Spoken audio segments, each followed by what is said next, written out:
Bueno, esas funciones o esas entradas especiales con las que vamos a excitar al sistema, en particular, se llaman funciones generalizadas. Ese es el siguiente tema que vamos a ver. Acá está. ¿Por qué se les llama generalizadas? Bueno, eso no es tan claro, pero tiene que ver con la historia de cómo se fue dando el desarrollo del control automático. Les voy a platicar rápido. Existían básicamente, después de la Segunda Guerra Mundial, dos grupos de investigación que trabajaron sobre el desarrollo de los sistemas de control. Un grupo trabajaba en comunicaciones y todo lo veía como filtros. En comunicaciones lo que importa son el filtrado de la señal. Entonces, trabajaban con puras funciones senoidales. Esas eran las funciones que introducían a los sistemas de comunicación, porque pues, ustedes saben que la función senoidal es la portadora de la señal que se transmite. Se monta en una senoidal, se transmite y luego se desmonta de la senoidal. Así trabaja el AM y el FM y otro tipo de modulaciones. Se modula alrededor de una señal senoidal. Entonces, el grupo que trabajaba en comunicación solamente trabajaba con funciones senoidales. Pero había otro grupo que trabajaba sobre el área de control. Y ellos decían, no, pues a nosotros las senoidales no nos interesan. Nosotros introducimos al sistema las señales que quiero que el sistema reproduzca en la variable física. Bueno, pues resulta que la señal que más se utiliza para pedirle a un sistema que cambie de un valor a otro es esta, el escalón, una señal escalón. Básicamente, por ejemplo, si ustedes tienen un control de temperatura, ¿no? El control dice que estamos a 20 grados y ustedes dicen, no, tengo frío, entonces voy a subirle a 25. Bueno, pues ese cambio de 20 a 25, pues es un escalón que ustedes le introducen al sistema para que se cambie la temperatura hacia arriba, 5 grados. O bien dicen, no, estamos a 20 y yo tengo mucho calor, quiero bajarlo a 10. Bueno, entonces le meten un escalón de 10 grados hacia abajo y eso es lo que le introducen al sistema de control para que él reaccione. Bueno, pues además de la función escalón, existen otras que naturalmente nacen, es lo que quiero que se entienda para final de la clase, que están muy relacionadas con ese escalón y que es la señal que más universalmente se utiliza para introducirla a los sistemas de control. Entonces, nosotros utilizamos señales impulso, señales escalón, señal rampa y señal parábola para meterlas como entrada de excitación al sistema y ver cómo responde el sistema ante estas entradas excitantes. Entonces, bueno, tengo que hacer una aclaración. Cuando el sistema puede tener varias entradas. Cuando no se conocen bien las entradas, se les suele llamar así, perturbación, porque sé que existe la entrada, pero digamos no tengo un control sobre ella. Lo común que se puede hacer sobre estas entradas es medirlas, pero no tener un control, moverla a nuestro gusto. Por ejemplo, a ver si se me ocurre, en un sistema, la temperatura ambiente. Pues la temperatura ambiente la pueden medir, pero no pueden controlar la temperatura ambiente, ¿no? Pues entonces la temperatura ambiente es considerada una perturbación del sistema. Sigue siendo una entrada, pero como yo no tengo forma de modificarla a mi gusto, le llamo perturbación. En cambio, las entradas que sí puedo modificar, les llamo simplemente entradas. Entonces, eso en la jerga de control, así está establecido desde hace muchos años. Y entonces, básicamente, tenemos dos tipos de entradas. Las perturbaciones o las entradas a secas. Eso hay que acostumbrarnos porque así se utiliza en la jerga de control. Y estas funciones generalizadas se les llama entradas. Sin apellido, pues. Entonces, funciones generalizadas son señales de prueba que comúnmente se le introducen a los sistemas para excitar. Y de todas, la más utilizada, pues es el escalón unitario. Bueno, perdón, es el escalón. Luego entenderemos por qué todas llevan el apellido unitario. Bueno, porque es una forma especial del impulso, del escalón, de la rampa y de la parábola. Hay que hacerlas unitarias para que sea más fácil el análisis de la respuesta. Si no es unitaria, no pasa nada. puede no serlo, pero para simplificar, pues se consideran este tipo de entradas unitarias. Ahorita vamos a explicar bien qué significa eso del apellido unitario y va a ir quedando más claro, ¿vale? Entonces vamos a empezar analizando lo que les decía, la función más utilizada, más ampliamente utilizada, tanto en la vida real, para introducírsela a un sistema de control, como en el análisis del sistema. Se llama escalón unitario y vamos a definir formalmente, voy a quitar esto porque esto no es parte de, esto lo puse después. Entonces, vean, se representa así el escalón.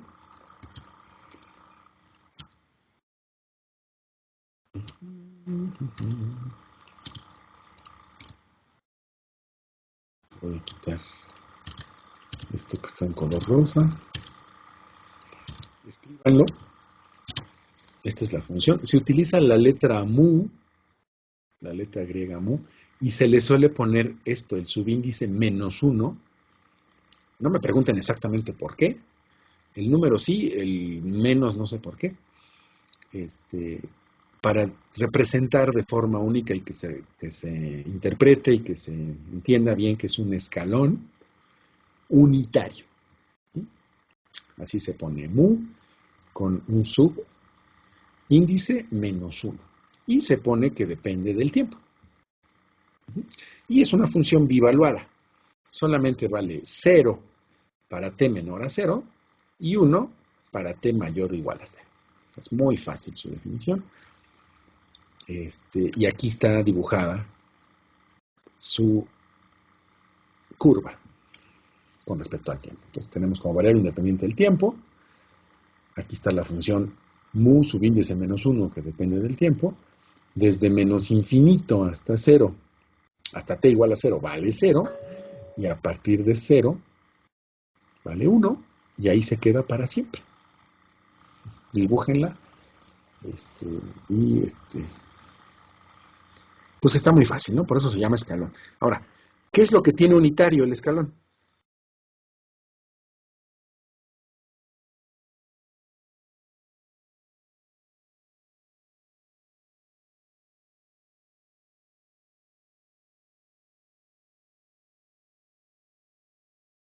Es muy obvio, véanlo. El valor que toma la variable dependiente. Esto, ¿sí? Lo que se llama la amplitud del escalón. O sea, cuánto sube, ¿no? Cuánto se mueve. Porque pues, viene de 0. ¿Cuánto creció la amplitud? A 1 unidad. O como lo dijo su compañero, ¿cuánto cambió la variable dependiente? Pero es más fácil decir la altura del escalón. ¿Sí? Entonces, cuando no es unitario, pues significa que la altura pues cambia a 2, a 3, otro valor que no sea unitario. Cuando es unitario, significa que la altura del escalón cambió 1 unidad. Eso escríbanlo. Eso no lo puse aquí, pero bueno, se entiende, ¿no? Y vean, precisamente lo que viene abajo, si yo multiplico la función escalón por una constante, aquí está. Vean. Voy a definir ahora una función llamada f, que también depende del tiempo, que va a ser la función escalón unitario, pero multiplicada por esta k, donde k es una constante. Pues, si yo defino esta función, ¿qué le va a pasar a la respuesta? Pues lo único que voy a modificar es la amplitud del escalón, porque ahora en vez de ser 1, pues va a ser igual a k. Va a seguir siendo 0 para t menor que 0 y k para t mayor o igual que 0. Lo que estoy cambiando es la amplitud del escalón. Si k es menor a 1, pues la amplitud será menor a 1. Si k es mayor a 1, pues será una amplitud más grande que el unitario. Dibújenlo. Y ese sería un escalón no unitario, pero se obtiene a partir de multiplicar el escalón unitario por una constante.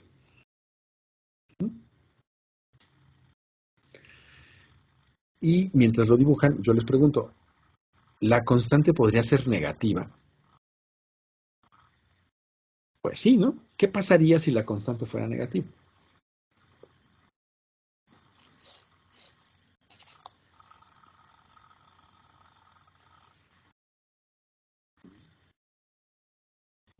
Pues ¿será que la línea se ubica por debajo del cero?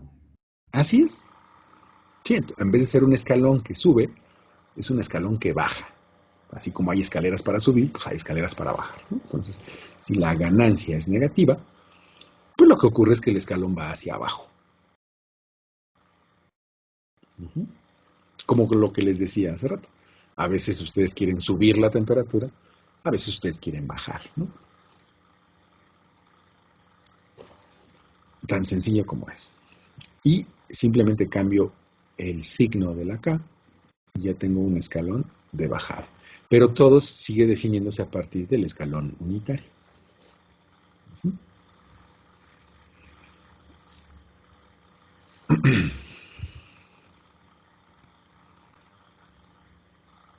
Y esto es muy importante, fíjense. Esto que les estoy diciendo es muy importante porque en los sistemas lineales, y voy a hacer hincapié de nuevo,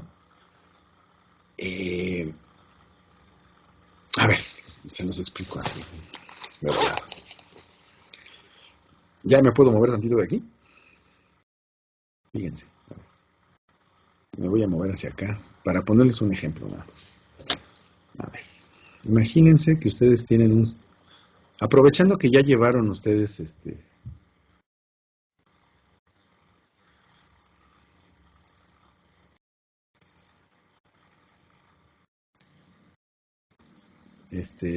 análisis de circuitos, ¿no?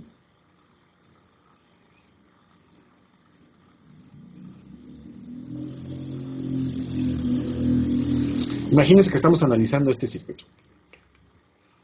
Muy sencillo, ¿no? Y yo necesito calcular la corriente que circula en la resistencia 2 con una entrada, con una fuente de voltaje de 1 volt. Y ya, ustedes calculan la IR2 y van a decir, pues va a ser función de la R1, la R2, etcétera. Y el voltaje de entrada, ¿no? Y proponen la función y la solución. Va a ser una ecuación algebraica porque los resistores son elementos que no tienen memoria. Por lo tanto, la función va a ser algebraica. Y ya, calculan la IR2. Y de repente yo les digo, oye, pero ¿qué pasa si multiplico por una K la entrada? Y la K es igual a 10. Es decir, en vez de meter 1 volt, o una fuente de 1 volt, ahora va a ser 10 veces ese valor. Va a ser de 10 volts. ¿Tendrían que volver a calcular la corriente? No. La respuesta nada más la multiplican por K, y no importa para qué valor de K, la respuesta va a ser la correcta. ¿Están de acuerdo? Pues sí, eso solo se puede hacer en sistemas lineales. Y eso lo estamos aplicando aquí, en el escalón. ¿Sí? Por eso analizamos para un escalón unitario. Y si yo multiplico por K en la entrada, y ya calculé cuánto vale para el escalón unitario, solo tendría que multiplicar por K la salida para obtener el resultado correcto. ¿Cómo ven? Entonces es una característica que nos facilita la vida enormemente. ¿Sí se entendió?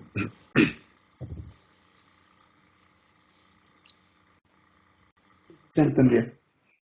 Ok.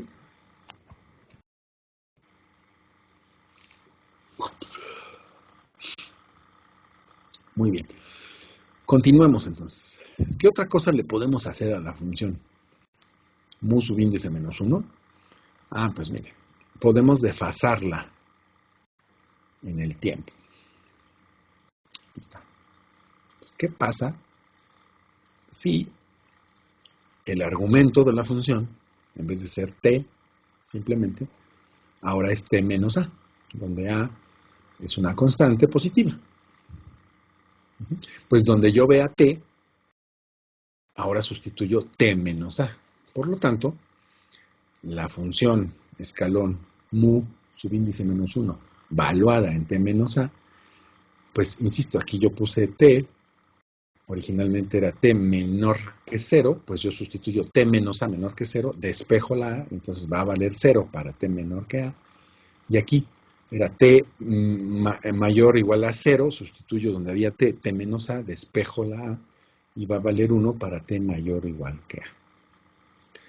¿Qué va a ocurrir en la función? Pues eso, que va a valer 0 más tiempo. Va a valer 0 hasta el tiempo a. Y ahí es donde va a darse el cambio de escalón. Sigue siendo unitario. Y ahí se va a quedar ya en ese valor de 1 por el resto del tiempo. Como la señal, en vez de entrar en 0, va a entrar tiempo después, es decir, hasta el tiempo a, se dice que la señal se está atrasando. ¿Sí? Porque no entra en t igual a 0. Acuérdense que el 0 es el tiempo arbitrario que nosotros definimos como el tiempo donde queremos iniciar nuestro análisis. Bueno, pues en vez de entrar en 0, se va a esperar el tiempo a para hacer el cambio. Entonces, cuando yo le pongo un argumento t menos a, lo que estoy haciendo es atrasando la señal. Y aquí está explicado lo que dije hace rato. Yo tomo la función original. Esta es la función original, donde veo t, le sustituyo t menos a, y por eso llego a esto. Queda t menos a. Cuando despejo la menos a y la paso positiva del otro lado de la desigualdad, llego a esto que tengo aquí. Cópienlo si quieren. Es simplemente tomar la función con el argumento original y modificar el argumento original. Y hacer álgebra.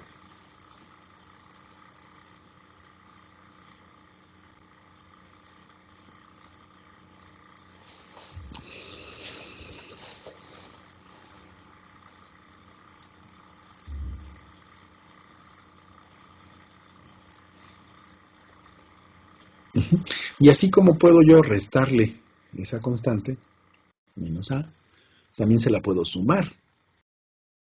Ya definí que a es positiva. Entonces puedo poner como argumento t más a. ¿Qué pasará?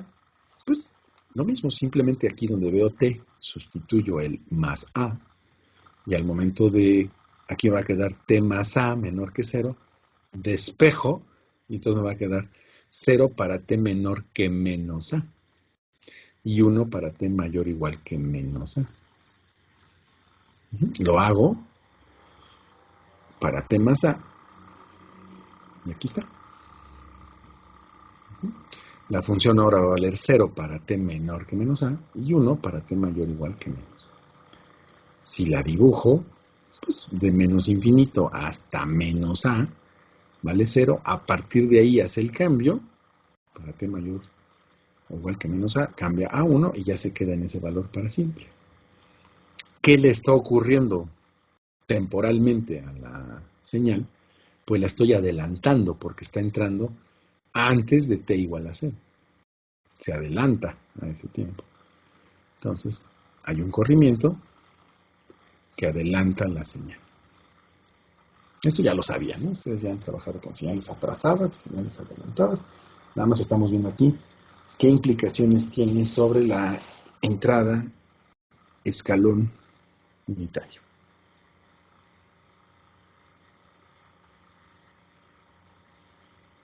Dibújenlo.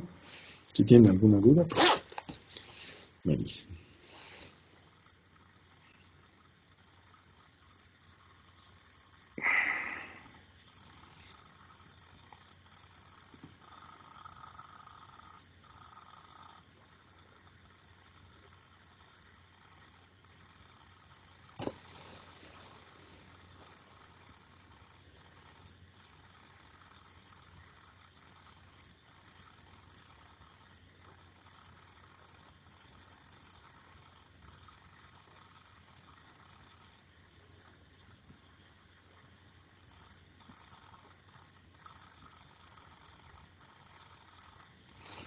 ¿Todo bien?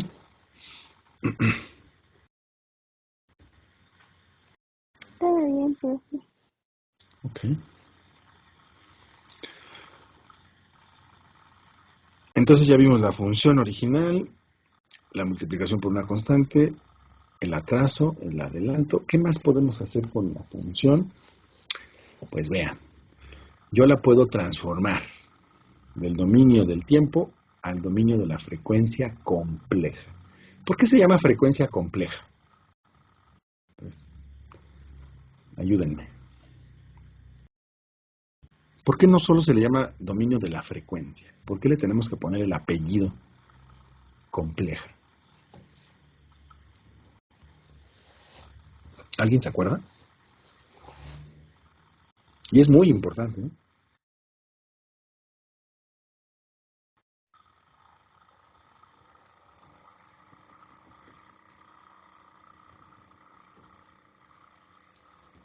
Y este tema lo vieron en ecuaciones diferenciales, ¿se acuerdan? Ustedes sacan la transformada de Laplace a una función en el dominio del tiempo y la transforman al dominio de la frecuencia compleja. ¿Por qué se le pone ese apellido?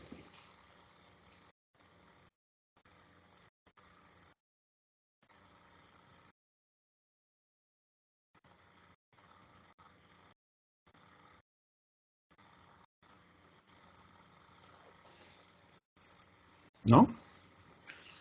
A ver, vamos a hacer un recuento. Yo tengo una función en el dominio del tiempo. Y le puedo aplicar transformada de Laplace y la llevo al dominio de la frecuencia compleja.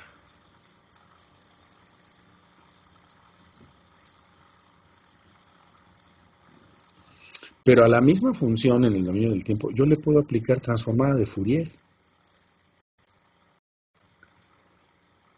¿Sí? Y lo llevo al dominio de la frecuencia.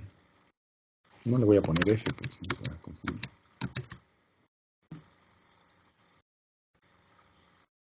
A secas. ¿Por qué cuando le aplico Fourier la llevo al dominio de la frecuencia? Y cuando le aplico Laplace, la llevo al dominio de la frecuencia compleja. Sí sabían eso, ¿no?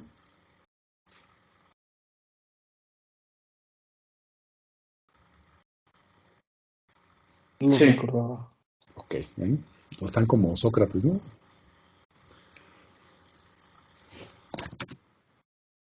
Sí saben qué dijo Sócrates.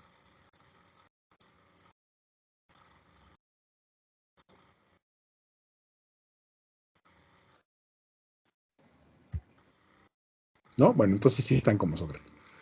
Porque la variable S, que sale de la transformada de Laplace, tiene parte real y parte imaginaria. Esto es la parte real y esto es la parte imaginaria. Como los números complejos tienen parte real y tiene parte imaginaria. Por eso, cuando transformamos a Laplace, el resultado lo podemos representar en el plano complejo, donde tenemos el eje real y el eje imaginario. Entonces, cualquier valor de S, dices, pues aquí hay un punto de S. Bueno, pues tiene menos la parte real y omega de parte imaginaria. Otro punto de S, ¿no? Pues aquí, bueno, pues este es un sigma 1. Pues este tiene sigma 2, parte real, y 0, parte imaginaria. Tiene menos omega 2 de parte imaginaria. Y así cualquier punto en el plano complejo, pues me representa un número de la variable compleja S, porque tiene parte real y parte imaginaria. Eso es muy importante que nunca lo pierdan de vista, porque existen dos transformaciones que me llevan las funciones del tiempo a otra función. De hecho, se llaman operadores, porque transforman una función en otra función. Entonces, Laplace y Fourier son operadores. Nada más que aquí Laplace me lo lleva a la frecuencia compleja, mientras Fourier me lo lleva a la frecuencia, ¿no? Ese no tiene parte real y parte imaginaria. Es muy importante que lo sepan y que sepan por qué en Laplace tenemos un número imaginario. Ya se imaginarán que en el dominio de la frecuencia compleja, la parte real representa algo y la parte imaginaria representa otra cosa. Por eso se necesitan las dos partes. Eso lo iremos estudiando a lo largo del curso. ¿Vale? Pero bueno, entonces, cuando estoy aplicando transformada de Laplace, tiene que quedarme muy claro que la estoy llevando al dominio de la frecuencia compleja, porque todas las S en ese nuevo dominio tienen parte real y parte imaginaria. Entonces, si ustedes abren ahorita una tabla de transformación y buscan la función escalón unitario, su transformada de Laplace es 1 entre S. Esa es la función, esto lo voy a quitar, mapeada. La función original, en el dominio del tiempo, se transforma en una función en el dominio de la frecuencia compleja y es 1 entre S. De ahí viene el subíndice. Así lo pongo. ¿Por qué se le pone menos 1? Ah, porque 1 entre S es equivalente a S a la menos 1. Por eso se le pone este menos 1.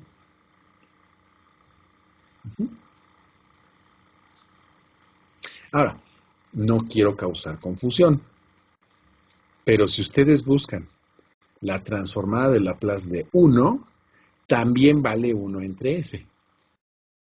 Sí, así, dos funciones diferentes tienen la misma transformada de Laplace. ¿Por qué será? ¿Sí? La transformada del escalón unitario es 1 entre S. Y la transformada de 1 también es 1 entre S. ¿Qué pasará ahí? Digo, sí es válido, ¿no? Pero, ¿entienden por qué?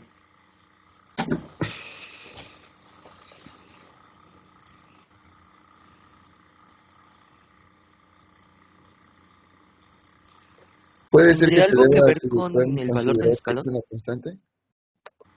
A ver, hablaron al mismo tiempo. A ver, uno y luego el otro. No les entendí. Los dos tenían razón, pero a ver. Vas. Digo que tendría que ver con que en cierto tiempo el valor del escalón es 1, ¿no? Ok, ¿y cuál es ese cierto tiempo? En este caso sería t, nada más. Más o menos, a ver, el otro compañero, ¿qué dijo? Bueno, yo consideraba que era porque podría considerarse como constante cuando t es mayor o igual a bueno, en este caso la a que digamos.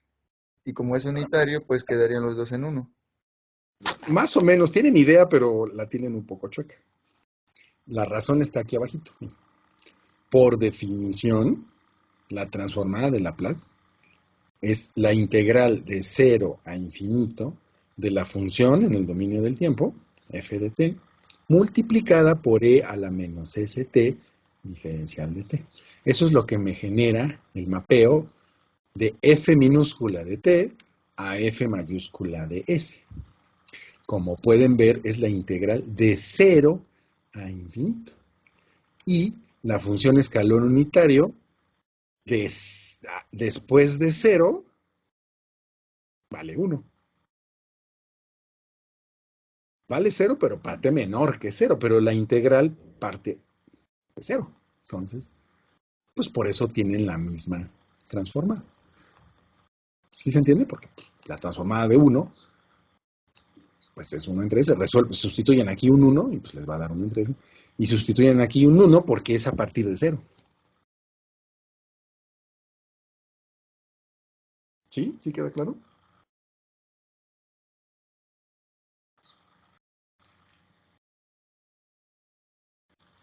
Sí, profesor, queda claro. Excelente. Entonces, copien. Esa definición sí hay que sabérsela de memoria porque precisamente nos ayuda a resolver varios entuertos. entre ellos ¿no? ¿Por qué dos funciones diferentes tienen la misma transformada de Laplace? Ahí está la respuesta. ¿Y si estuviera desfasado, cambiaría su transformada? Excelente pregunta. Puede ser, dependería, ¿no? Si está adelantada con respecto al cero o si está atrasada con respecto al cero. Yo creo que sí. Habría que sustituir ahí la función desfasada y resolver la integral. La respuesta es sí. De hecho, hay un teorema. A ver, si ya terminaron de copiar, ahorita se los muestro. Que se llama teorema de corrimiento, por cierto. Que son propiedades que conocieron en la transformada de Laplace. Sí, a ver, se las muestro. En transformada de Laplace existen, pues, transformadas y propiedades de la propia transformada.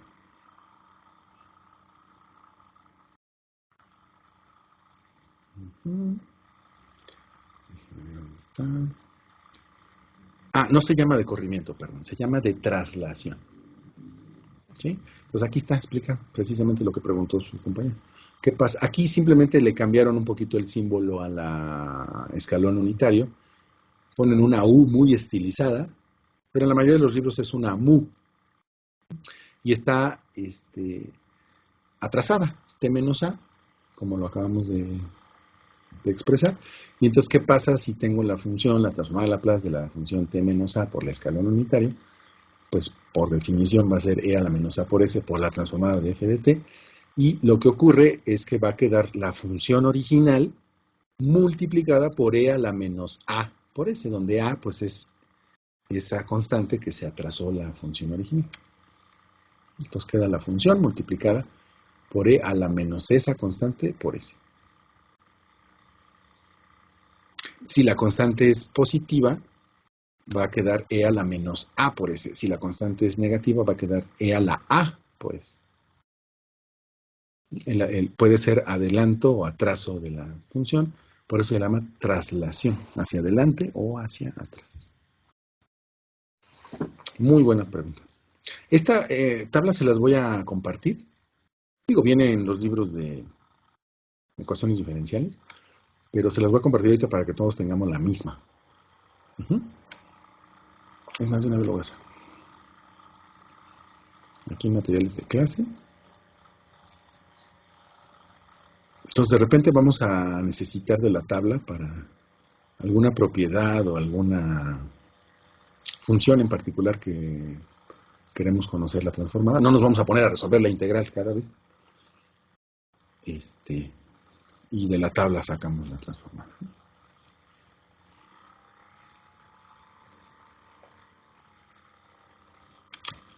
Y se ve muy bien la imagen, como ya pudieron ver. Ok, bueno, entonces regresémonos a la...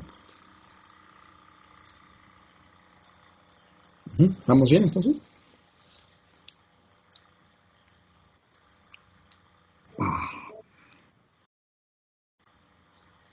Ok. Bueno, entonces vamos a ver que también la función escalón unitario la podemos multiplicar por otras funciones. ¿Y qué es lo que va a ocasionar? Fíjense, vamos a definir esta f de t como la multiplicación de dos funciones dependientes del tiempo. Un seno de t y el escalón unitario de t. ¿Qué va a ocurrir? Pues que va a valer 0 para t menor que 0 y seno de t para t mayor que 0. De otra forma, es como si tuviéramos una entrada senoidal, una fuente de corriente alterna, de voltaje en este caso, y un switch que vamos a cerrar en t igual a 0 para que comience el análisis en el circuito que esté conectado. Bueno, multiplicar la función de entrada por el escalón unitario es lo mismo que cerrar el switch en t igual a 0. Es decir, el escalón unitario representa la acción de un switch. Eso es muy importante que lo entiendan. Cuando multiplican por una función, ese papel juega la función escalón unitario. Sí se entiende por qué, ¿no? Sí, profe. Muy bien, bueno, pues dibújenlo y pongan la función. Obviamente queda bivaluada, igual que el escalón. Y entonces lo que va a hacer es matar, si lo gustan ver de esa manera, todo lo que ocurre desde menos infinito a cero, lo elimina, lo vuelve cero, porque lo están multiplicando por cero, y a partir de cero, encienden el switch, conectan la fuente y ya, se va a quedar ese valor de ahí en adelante. También se puede atrasar y adelantar el momento donde yo cierro el switch, ¿no? No necesariamente tiene que ser en cero. Puedo adelantarlo a cero o atrasarlo con respecto a cero.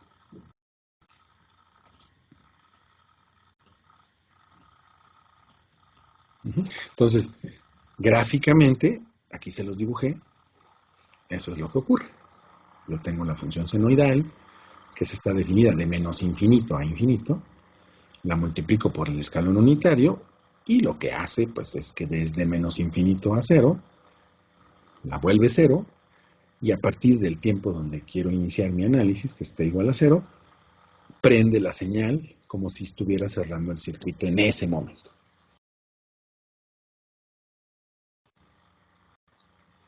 Entonces ya le vimos una aplicación muy importante a la función escalón unitario, ¿no? Representa la acción de un switch que se cierra en t igual a 0. Y la podemos multiplicar por la función que se nos ocurra y va a tener el mismo efecto.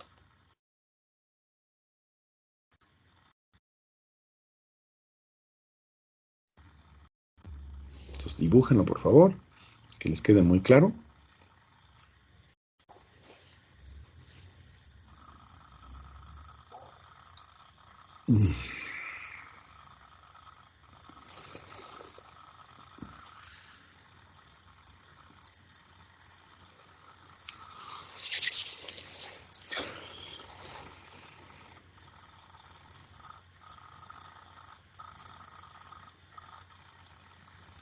Si tienen alguna duda, pregunta,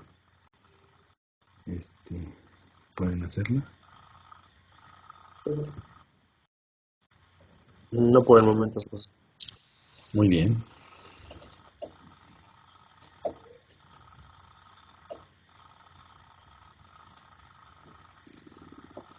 Hoy amanecí con un ojo hinchado, por eso no prendí mi cámara. ¿No? Fatal. No sé qué pasó, me dormí encima de mi ojo, no sé.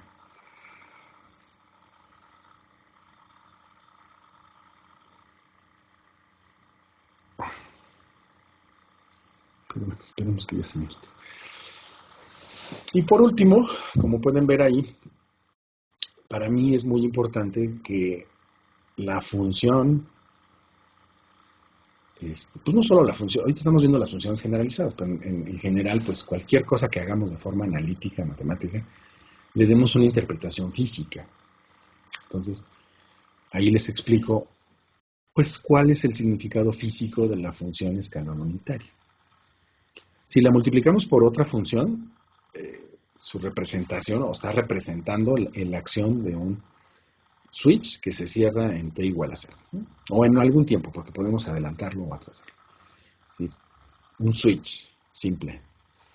Pero, si no la multiplicamos por otra función, su significado es este. Simplemente la función multiplicada por una k, por ejemplo, en este caso igual a 2, pues representa una pila que yo estoy conectando en t igual a 0 sobre una carga. Ese es el significado del escalón unitario. Si la constante es negativa, bueno, pues una representación física sobre el mismo ejemplo sería que la fuente estuviera invertida. Que el menos estuviera arriba y el más abajo, por ejemplo. Entonces el escalón sería hacia abajo, sería menos 12 por el escalón, pues quedaría menos 12, ¿no? Para t igual a 0. Y es más o menos lo que hacemos en un sistema, no más o menos, es lo que hacemos en un sistema de control. Ustedes están en el 5º piso de un edificio, se suben al elevador y cuando le ponen piso 20, están representando un escalón unitario multiplicado por 15 porque quieren subir 15 pisos. Pero si quieren bajar a la planta baja, pues es como si le pusieran -5 por subíndice -1 de t. Entonces, las señales que le introducimos a un sistema de control se pueden representar en su gran mayoría como un escalón unitario multiplicado por una constante o bien multiplicado por una función, como lo acabamos de ver. Por eso les digo que es la función más utilizada como una entrada de excitación a un sistema de control.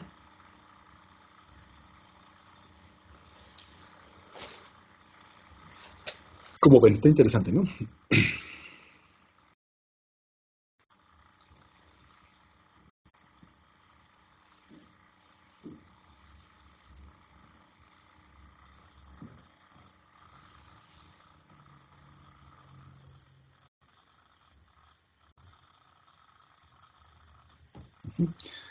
Bueno, esto si lo quieren dibujar no es tan necesario que lo dibujen. Simplemente, como les decía, darle una interpretación física a la función. ¿Y por qué es la más importante? Y después veremos algo también notorio, que es casi todas las herramientas de análisis consideran como entrada de excitación precisamente un escalón y además unitario. Bueno, entonces continuemos. No nos va a dar tiempo de ver todas las funciones generalizadas, pero vamos a ver, pues mínimo otra, que es la rampa unitaria. Allí está. Entonces, se parece mucho al escalón. Se representa igual con la letra mu, pero ahora se le pone subíndice -2. Ahorita vamos a ver de dónde sale el 2. Hace rato les dije que el signo no sabía, no, pues sí sabe, sí. Tanto el signo como el número, ¿no? Depende del tiempo, pues se le pone su dependencia explícita del tiempo. Es una función bivaluada. También el cambio se da en 0, pero esta en vez de valer 0 y 1, vale 0 y t. Y gráficamente, pues es esta, ¿no? Una función que desde -infinito a 0 vale 0, y a partir de 0 crece con un ángulo de 45 grados, es decir, para 1 en variable independiente, su variable dependiente es 1, y así sucesivamente. Es decir, tiene una pendiente unitaria. La rampa puede no tener la pendiente unitaria, pero si la tiene, pues se le llama rampa unitaria. ¿Sí? Entonces, haciendo un resumen, el escalón se llama unitario por el tamaño del escalón, la rampa se llama unitaria por la pendiente de la recta. Y simplemente estoy recordando precisamente cómo se define la ecuación de una recta. A partir de una variable independiente x y una variable dependiente y, pues es y igual a pendiente de la recta por x más b, que se llama la ordenada al origen. ¿Por qué se llama ordenada al origen? Porque es el valor que toma y cuando x vale 0. Muy bien, entonces aquí lo que tenemos, pues esta curva, a partir de 0, es una b igual a 0, es decir, es una recta que cruza por 0, o vale 0 en 0, y la pendiente de una rampa unitaria, pues es 1. M vale 1 y b vale 0.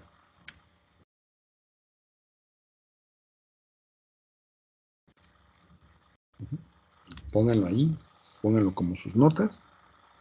Y ahora sí queda muy claro por qué se le llama rampa unitaria.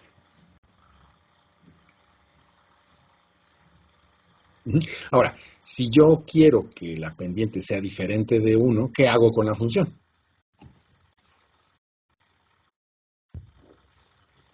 Multiplicarla. Exacto, la multiplico por una k,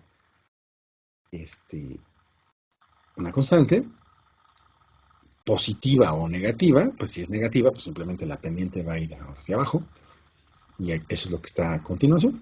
Si la multiplico por una constante, pues ahora va a quedar la constante por t, Y voy a modificar entonces la pendiente de la curva. Ya no va a ser unitaria, va a ser ese valor K. Aquí lo consideré positivo y entonces lo que estoy haciendo es cambiar la pendiente K entre 1, porque para 1 va a valer K, para 2 pues 2 entre K y así sucesivamente, pero también puede ser negativa, entonces pues la pendiente va a salir hacia abajo.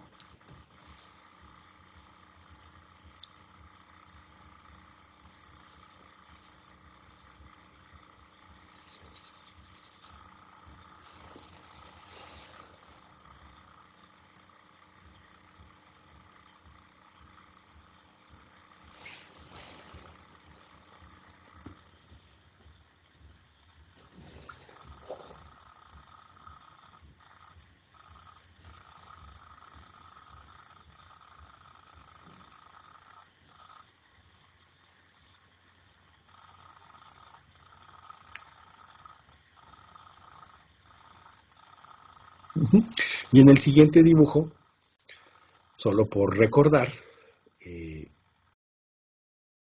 pasa si tengo una recta que cruza por 0 con diferentes valores de pendiente? A ver, no lo voy a quitar. Ahí está. Pues recordar que para pendiente 0, pues es una recta que pasa por el eje de las abscisas. Para pendiente unitaria, pues tiene un ángulo de 45. Para pendiente infinita, pues un ángulo de 90. Para pendiente menos 1, pues un ángulo de menos 45. Y para pendiente menos infinita, pues un ángulo de menos 90. Eso significa la pendiente de una recta.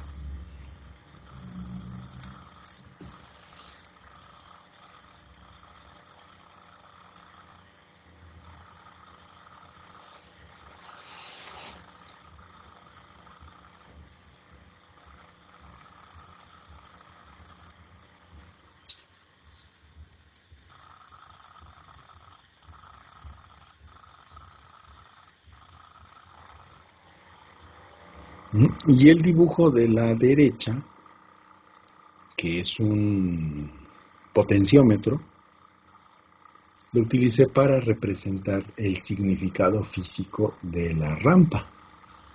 Imagínense que ustedes tienen un potenciómetro en un amplificador que puede variar la potencia de salida del 0 al 100%, y ustedes mueven el potenciómetro. Ahí se desconectó tantito. ¿Ahí ya me escuchan?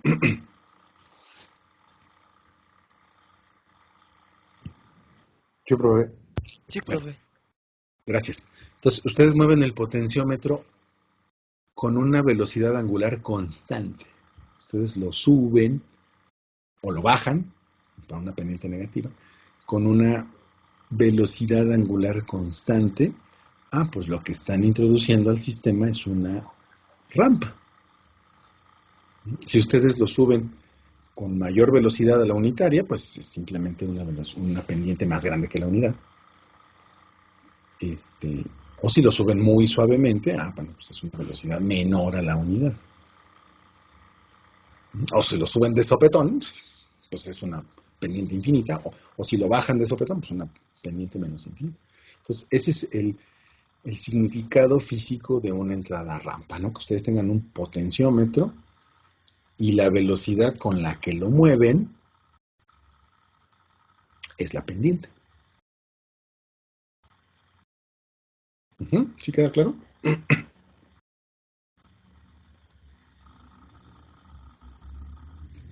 Sí, profe, queda claro. Muy bien, pues dibújenlo si quieren y escriban ahí cuál es el significado físico de una entrada rampa.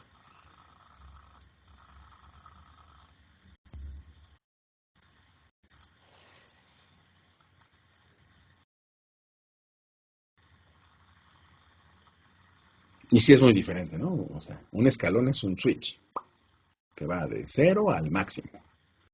Mientras que una rampa es un potenciómetro, que lo van subiendo poco a poco. Bueno, también lo pueden subir de sopetón, ¿no? Una pendiente infinita, pues es lo más parecido a un switch también.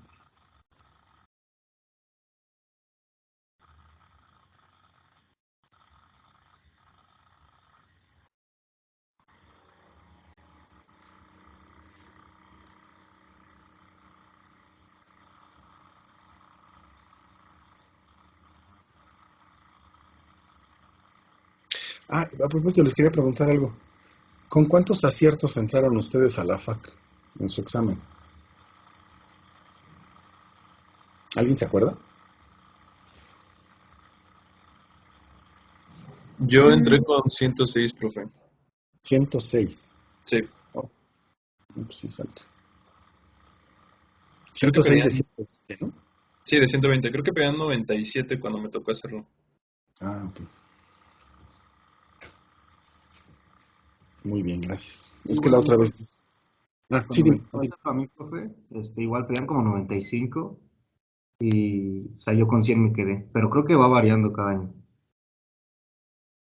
Pero muy poquito, porque el número de lugares, pues es finito. Estaba viendo que... ¿Cuántos lugares había en ingeniería? Bueno, pero es que viene por carrera, perdón, no. No vienen todas las ingenierías juntas.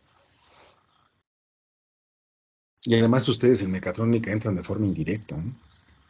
Ahí no hay forma de medir. Bueno, está bien, nada más era para saber. ¿Ya lo tienen? Bueno, pues aparte de multiplicarla por una constante, pues la función rampa también se puede atrasar o adelantar, ¿no? Entonces, ¿qué pasa si la atraso o si la adelanto? Aquí está en una sola dibujo. Bueno, son dos, pero juntos, ¿no? Si la atraso, si le pongo como argumento t menos a, pues lo único que cambia es en el tiempo donde actúa. Va a ser 0 para t menor que a y t para t mayor o igual que a. Lo que ocurre con la gráfica pues es un atraso porque no entra en 0, sino hasta el valor a. Y si le pongo como argumento t más a, pues igual, lo único que cambia es que ahora va a ser 0 para t menor que menos a y t para t mayor igual que menos a. Y en la gráfica pues lo que estoy haciendo es adelantando la señal porque va a entrar antes de t igual a 0, en el tiempo menos a. Sigue siendo la pendiente unitaria en ambos casos, pero yo podría, aparte de desfasarla, multiplicarla por una constante, ¿no? Entonces se pueden hacer las dos cosas a la vez, ¿vale? Pero bueno, aquí simplemente es por separado. Dibújenlo.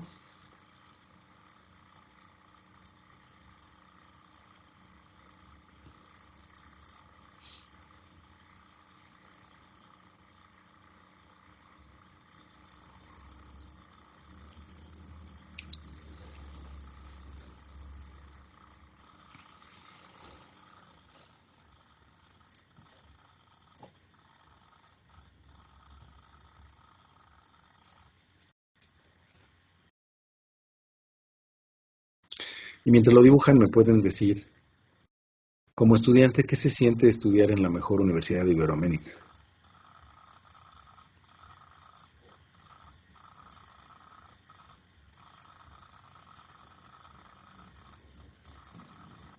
Pues ya con ganas de regresar, profe, porque igual con la pandemia pues no hemos podido disfrutar tanto. Ok.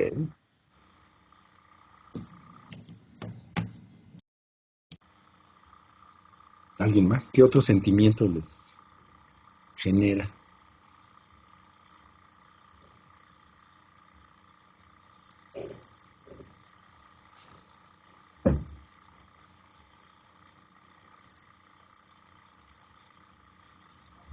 Pues yo siento que también, ahí vas. Gracias. Pues siento que nos da muchos beneficios la universidad porque pues nos brinda también deporte, seguro social, o sea, siento que nos da muchas cosas aparte del estudio. Ok. Actividades culturales, ¿no? Bueno, ahorita no, pero en general. Muy bien. ¿Quién más quería decir algo? No, pues yo diría que también un poco de orgullo, ¿no? Porque pues muchos de nosotros siempre desde pequeños soñamos o tuvimos como meta pues tratar de llegar a estudiar en esta universidad y pues al saber que ya estamos aquí pues se logró, ¿no? Claro. Son ustedes parte de una élite muy pequeña en el país. que se puede dar el lujo de estudiar en la UNAM.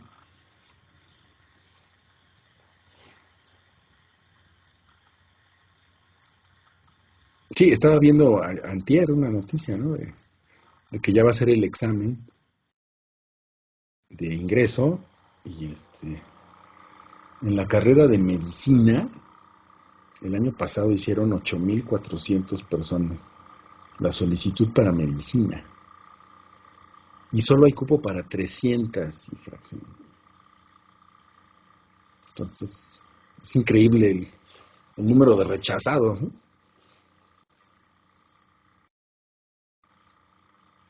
Y ingeniería no sé qué atrás. Yo tengo una pregunta, profe, acerca de eso. Los cupos que que se presentan, ¿ya consideran a los que tienen pase reglamentado? Sí. Sí.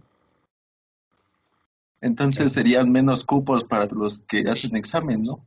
Sí, porque entran primero los que tienen el pase. Eso ya se sabe.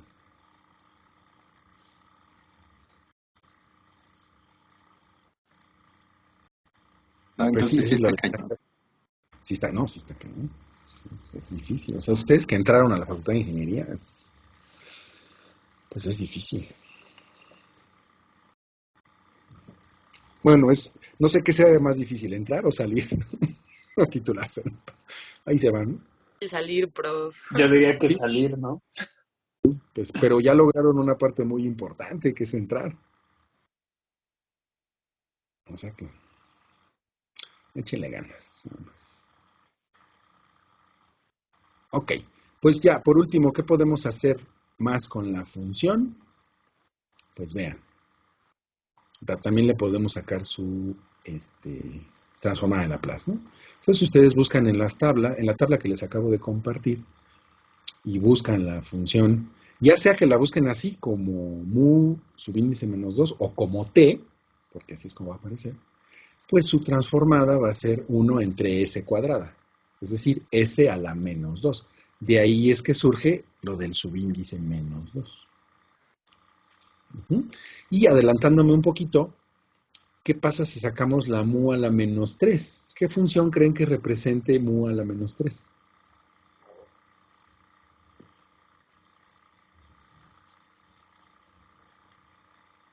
Pues la parábola, ¿se acuerdan? La parábola unitaria. No sé si ya le vieron. Es la función que es mu a la menos 3 de t, va a valer 0 para t menor que 0, y t cuadrada para t mayor o igual que 0. Entonces eso nos va a dar de menos infinito a 0, 0, y luego una parábola que sube, cuya derivada es unitaria, de ahí el nombre parábola unitaria, y la transformada de esa parábola unitaria va a ser 1 entre s cúbica. Por eso se le pone el índice menos 3.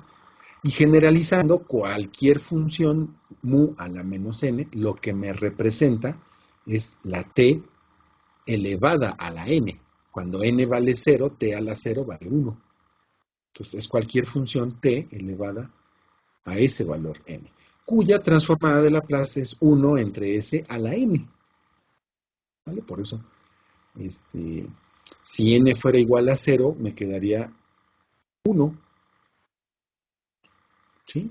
Ya se imaginarán que ese es el caso del impulso unitario. Su transformada es 1. Pero bueno, me estoy adelantando un poquito.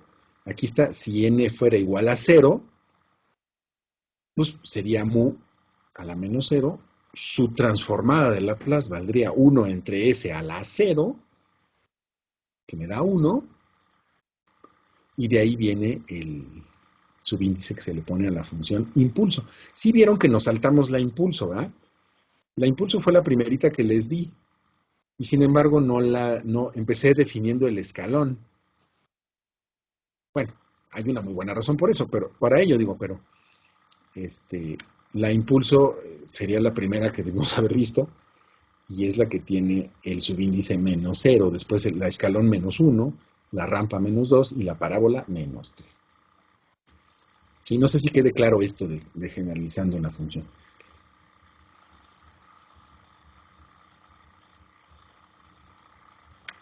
Sí, más o menos.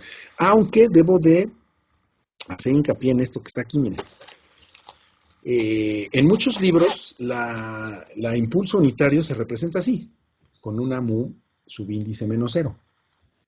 Pero como en comunicaciones se definió de otra manera, le llaman la delta de Dirac. Entonces es la letra delta, Dirac por el apellido del cuate que la propuso. Entonces también se suele utilizar mucho esta representación. Depende del autor, depende del libro, si le ponen mu a la menos 0 o delta de Dirac, es la misma función. Pero en las tablas, por ejemplo, que les pasé, seguramente viene la delta. No lo sé, a ver, vamos a checarlo.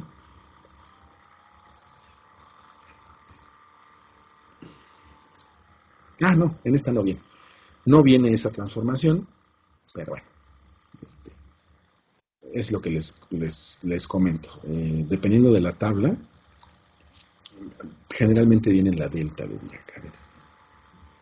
No, aquí tampoco.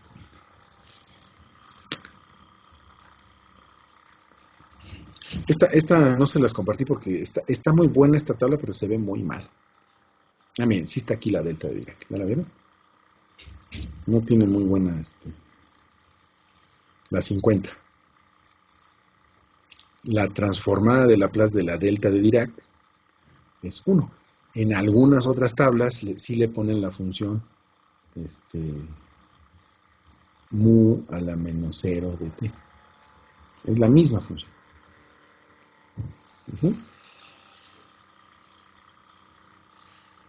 Y por el teorema de corrimiento, como pueden ver acá, ¿qué pasa si la función delta de Dirac la adelanto?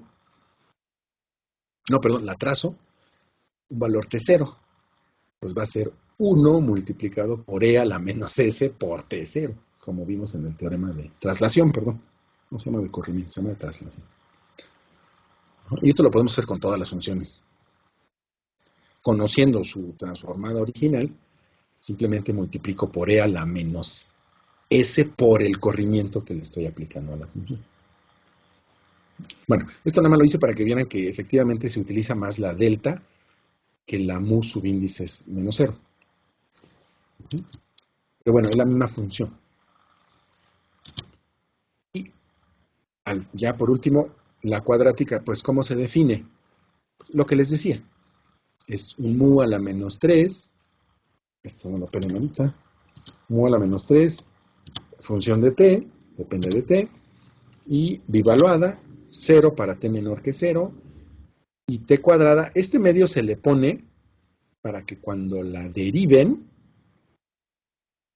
la pendiente sea unitaria. Algunos autores no se lo ponen, pero otros autores se lo ponen precisamente cuando saquen la derivada, pues me va a quedar t simplemente, para t mayor o igual que 0. ¿Y qué significado tiene? Pues eso, una función que de menos infinito a 0 vale 0, y a partir de 0 pues es la parábola conocida, cuya derivada me da unitaria. De ahí viene el nombre de cuadrática unitaria. Bueno, y no sé si nos dé tiempo, 3 minutos. Pues sí, la cúbica, pues es lo mismo, simplemente seguimos subiendo el grado. Le ponemos ahora mu a la menos 4, sigue siendo bivaluada y vale t cúbica por un sexto por la misma razón, para que cuando la deriven 2 veces, la pendiente sea unitaria. Y lo que tiene, pues es eso, pues de menos infinito a 0 vale 0, y de 0 a infinito, pues es una función cúbica, cuya segunda derivada es unitaria. Entonces, la cúbica ya no se utiliza mucho en análisis, pero, digamos, es generalizar la misma forma para las funciones, para la n que se les ocurra.